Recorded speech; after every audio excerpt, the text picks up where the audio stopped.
My stepfather said, "This house will go to all my children equally." Then my lawyer reminded him my mom's name was still on the deed. The silence that followed was beautiful. Richard's face went from smug to pale in 3 seconds flat. His attorney cleared his throat and suggested we take a break. But I wasn't done. Mom died 6 months earlier after fighting pancreatic cancer. I'd been the one feeding her ice chips when she could no longer swallow. The one changing bed sheets at 3 a.m. when the sweating got bad. Richard would pop in, ask if we needed anything, then retreat to his study for conference calls that always happened during her worst moments. The house was a Victorian my grandparents bought in 1962.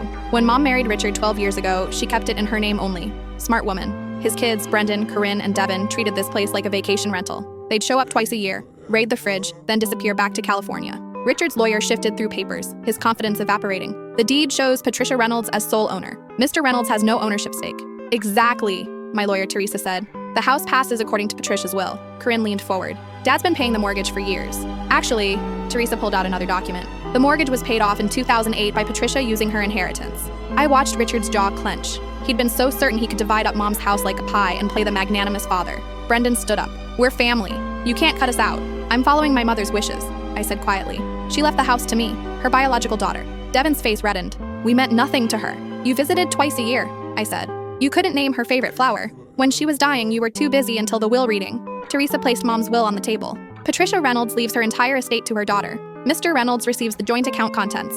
Everything else belongs to her daughter." Richard found his voice. "You manipulated her. She wasn't thinking clearly. She was clear enough to tell me about your affair 2 years ago," I said. "Clear enough to know about the expense reports you padded from the joint account." His face went white. Corinne stared at her father. "What affair?" Richard stood abruptly. "We'll contest the will."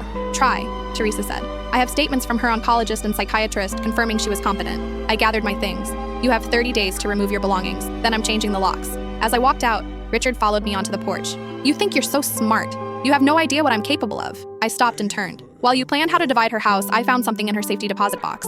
Mom kept excellent records. Bank statements, emails, photos, 12 years of documentation. His face transformed to genuine fear. "What are you talking about?" I pulled an envelope from my purse. "Read it at home, then call your lawyer. We're not done talking about inheritances."